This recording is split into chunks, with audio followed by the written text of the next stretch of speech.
KPSC ಭ್ರಷ್ಟಾಚಾರ ಆರೋಪ ಪ್ರಕರಣಕ್ಕೆ ಸಂಬಂಧಪಟ್ಟಂತೆ ಮಾಜಿ ಕಮಿಷನರ್ ಭಾಸ್ಕರ್ ರಾವ್ ರಿಪಬ್ಲಿಕ್ ಕನ್ನಡದ ಜೊತೆಯಲ್ಲಿ ಮಾತನಾಡಿದ್ದಾರೆ.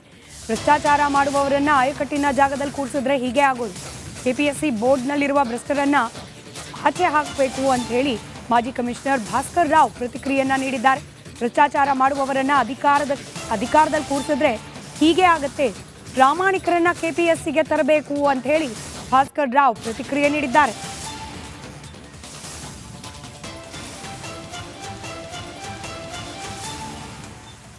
ಕೆಪಿಎಸ್ಸಿಯಲ್ಲಿ ಮತ್ತೆ ಅಕ್ರಮದ ಆರೋಪ ಕೇಳಿ ಬಂದಿದೆ. ಇದೀಗ ಅಭ್ಯರ್ಥಿಗಳು ಕೂಡ ಸಿಡಿದಿದ್ದು ಆನ್ಲೈನ್ ಅಲ್ಲಿ ಕ್ಯಾಂಪೇನ್ ಕೂಡ ಶುರು ಮಾಡಿದ್ದಾರೆ. ಕೆಪಿಎಸ್ಸಿಯಲ್ಲಿ ನಡೆದಿದೆ ಎನ್ನಲಾದ ಅಕ್ರಮದ ವಿರುದ್ಧ ಇದೀಗ ಆ ಒಂದು ಹೋರಾಟಕ್ಕೆ ಖುದ್ದು ಮಾಜಿ IPS ಅಧಿಕಾರಿ ಬೆಂಗಳೂರು ಮಾಜಿ ಕಮಿಷನರ್ ಆಗಿರುವಂತಹ ಭಾಸ್ಕರ್ ರಾವ್ ಕೂಡ ಆನ್ಲೈನಲ್ಲಿ ಪೋಸ್ಟ್ ಮಾಡೋ ಮೂಲಕ ಧ್ವನಿ ಎತ್ತಿದ್ದಾರೆ. ಈ ಬಗ್ಗೆ ಖುದ್ದು ಭಾಸ್ಕರ್ ರಾವ್ ಅವರನ್ನು ಮಾತನಾಡಿಸ್ಕೊಂಡು ಹೋಗೋಣ.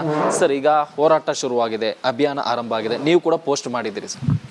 ನೋಡಿ, ಒಂದು ಕಾಲದಲ್ಲಿ ನಾವೆಲ್ಲರೂ ಕೂಡ ಈ ಸ್ಪರ್ಧಾತ್ಮಕ ಪರೀಕ್ಷೆಗಳ ಅಭ್ಯರ್ಥಿಯಾಗಿದ್ದು. ನಾವು ಏನೋ ನಂಬಿಕೆ ಇತ್ತು, ಸರ್ಕಾರದ ಮೇಲೆ ನಂಬಿಕೆ ಇತ್ತು, ಮತ್ತು ನಮಗೆ ಆಯ್ಕೆ ಮಾಡೋ ಸಂಸ್ಥೆ ಮೇಲೆ ನಂಬಿಕೆ ಇತ್ತು, whether it is KPSC or UPSC.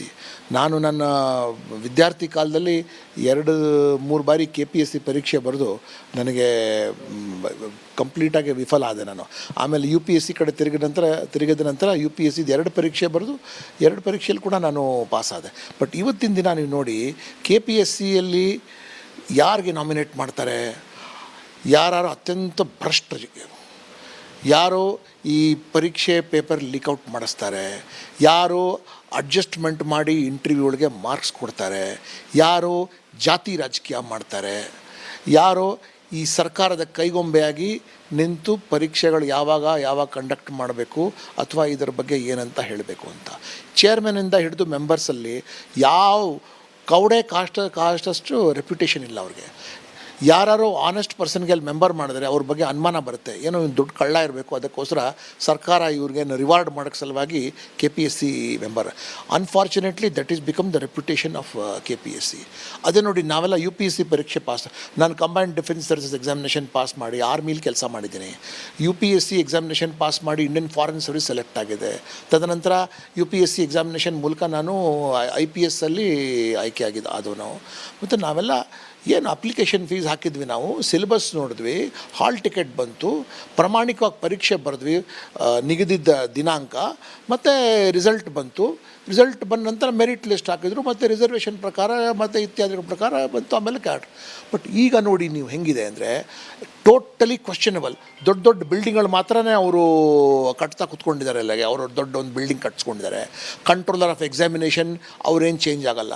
Secretary KPSC ಯಾರು ಸಹ ಒಂದು 6 ತಿಂಗಳು 1 ವರ್ಷ ಅಲ್ಲಿ ಇರೋಕ್ಕೆ ಬಿಡೋಲ್ಲ. ಅಲ್ಲಿಗೆ ಯಾರೇ ಖಡಕ್ ಅಧಿಕಾರಿಗಳು ಬಂದರೂ ಮೇಲಿನವ್ರ ಮಾತು ಕೇಳಬೇಕು, ಇವ್ರ ಮಾತು ಕೇಳಬೇಕು, ಅವ್ರ ಮಾತು ಕೇಳಲಿಲ್ಲ ಅಂದರೆ ಅವ್ರಿಗೆ ಅಲ್ಲಿಂದ ವರ್ಗಾವಣೆ. ಈ operates under complete cloak of secrecy.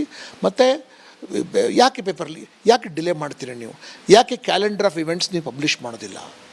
Bengaluru ಮಾಜಿ ಕಮಿಷನರ್ ಆಗಿರುವಂತಹ ಭಾಸ್ಕರ್ ರಾವ್ ಅವರ ಮಾತು. ಕ್ಯಾಮರಾ ಪರ್ಸನ್ ಮಂಜುನಾಥ್ ದೇವನಹಳ್ಳಿ ಜೊತೆ ಸತ್ತ, republic Kannada, Bengaluru. IT city ಬೆಂಗಳೂರಿನಲ್ಲಿ ನಿಧಿಗಳ್ಳರ ಹಾವಳಿ ಪ್ರಾರಂಭ ಆಗಿದೆಯಾ ಅನ್ನೋ ಅನುಮಾನಕ್ಕೆ ಕಾರಣವಾಗಿದೆ HSR ಲೇಔಟ್ನಲ್ಲಿ ನಡೆದಿರುವ ಘಟನೆ. ಬರೋಬ್ಬರಿ 900 ವರ್ಷಗಳ ಪುರಾತನ ದೇಗುಲದ ಆವರಣದಲ್ಲಿ ಗುಂಡಿ ಬಗೆದಿದ್ದಾರಂತೆ. ನಿಧಿಯ ಶೋಧಕ್ಕಾಗಿ ಈ ರೀತಿ ಕೃತ್ಯ ಮಾಡಲಾಗಿದೆ ಅನ್ನೋ ಆರೋಪ ಕೇಳೋಕೆ ಸಿಕ್ಕಿದೆ. HSR ಲೇಔಟ್ ಬಳಿಯ ಎಳ್ಳುಕುಂಟೆ ಗ್ರಾಮದಲ್ಲಿ ಈ ಘಟನೆ ನಡೆದಿದೆ. ರಾತ್ರೋರಾತ್ರಿ ಹೋಮ ಹವನ ಮಾಡಿ ಗುಂಡಿ ತೋಡಿದ್ದಾರಂತೆ ಖದೀಮರು. ನಿಧಿಗಾಗಿ ಸುಮಾರು 15 ಅಡಿ ಗುಂಡಿ ಅಗೆದಿದ್ದಾರೆ ನಿಧಿಗಳ್ಳರು.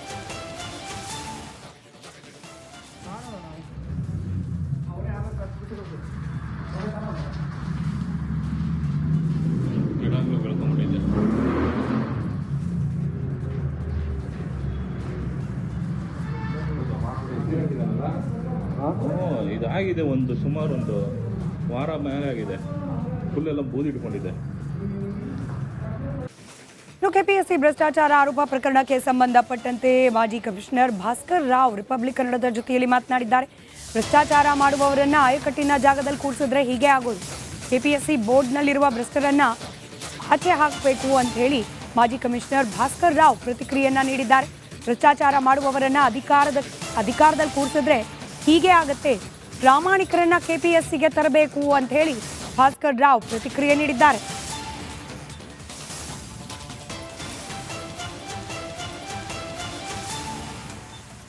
ಕೆಪಿಎಸ್ಸಿಯಲ್ಲಿ ಮತ್ತೆ ಅಕ್ರಮದ ಆರೋಪ ಕೇಳಿ ಬಂದಿದೆ. ಇದೀಗ ಅಭ್ಯರ್ಥಿಗಳು ಕೂಡ ಸಿಡಿದಿದ್ದು ಆನ್ಲೈನ್ ಅಲ್ಲಿ ಕ್ಯಾಂಪೇನ್ ಕೂಡ ಶುರು ಮಾಡಿದ್ದಾರೆ. ಕೆಪಿಎಸ್ಸಿಯಲ್ಲಿ ನಡೆದಿದೆ ಎನ್ನಲಾದ ಅಕ್ರಮದ ವಿರುದ್ಧ ಇದೀಗ ಆ ಒಂದು ಹೋರಾಟಕ್ಕೆ ಖುದ್ದು ಮಾಜಿ IPS ಅಧಿಕಾರಿ, ಬೆಂಗಳೂರು ಮಾಜಿ ಕಮಿಷನರ್ ಆಗಿರುವಂತಹ ಭಾಸ್ಕರ್ ರಾವ್ ಕೂಡ ಆನ್ಲೈನ್ ಅಲ್ಲಿ ಪೋಸ್ಟ್ ಮಾಡೋ ಮೂಲಕ ಧ್ವನಿ ಎತ್ತಿದ್ದಾರೆ. ಈ ಬಗ್ಗೆ ಖುದ್ದು ಭಾಸ್ಕರ್ ರಾವ್ ಅವರನ್ನು ಮಾತನಾಡಿಸ್ಕೊಂಡು ಹೋಗೋಣ. ಸರ್, ಈಗ ಹೋರಾಟ ಶುರುವಾಗಿದೆ, ಅಭಿಯಾನ ಆರಂಭ ಆಗಿದೆ, ನೀವು ಕೂಡ ಪೋಸ್ಟ್ ಮಾಡಿದ್ದೀರಿ ಸರ್.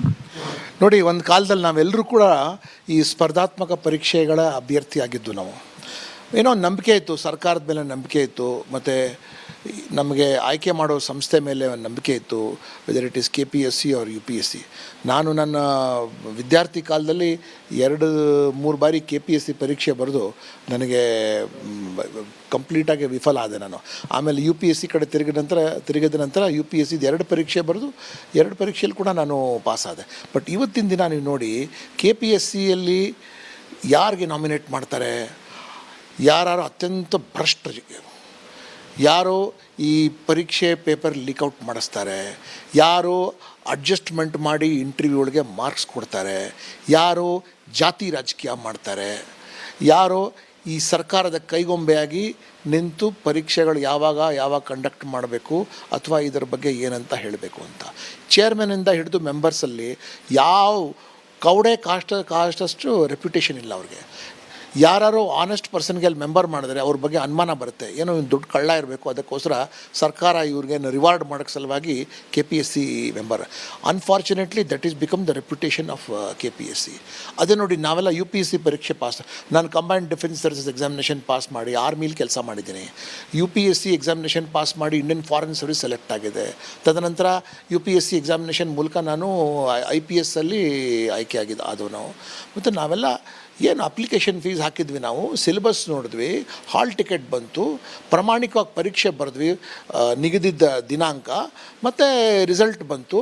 ರಿಸಲ್ಟ್ ಬಂದ ನಂತರ ಮೆರಿಟ್ ಲಿಸ್ಟ್ ಹಾಕಿದ್ರು, ಮತ್ತು ರಿಸರ್ವೇಷನ್ ಪ್ರಕಾರ ಮತ್ತು ಇತ್ಯಾದಿಗಳ ಪ್ರಕಾರ ಬಂತು, ಆಮೇಲೆ ಕ್ಯಾಟ್. ಬಟ್ ಈಗ ನೋಡಿ ನೀವು ಹೆಂಗಿದೆ ಅಂದರೆ ಟೋಟಲಿ ಕ್ವಶನಬಲ್. ದೊಡ್ಡ ಬಿಲ್ಡಿಂಗ್ಗಳು ಮಾತ್ರನೇ ಅವರು ಕಟ್ತಾ ಕೂತ್ಕೊಂಡಿದ್ದಾರೆ. ಅಲ್ಲಿಗೆ ಅವರು ದೊಡ್ಡ ಒಂದು ಬಿಲ್ಡಿಂಗ್ ಕಟ್ಸ್ಕೊಂಡಿದ್ದಾರೆ. ಕಂಟ್ರೋಲರ್ ಆಫ್ ಎಕ್ಸಾಮಿನೇಷನ್ ಅವರೇನು ಚೇಂಜ್ ಆಗಲ್ಲ.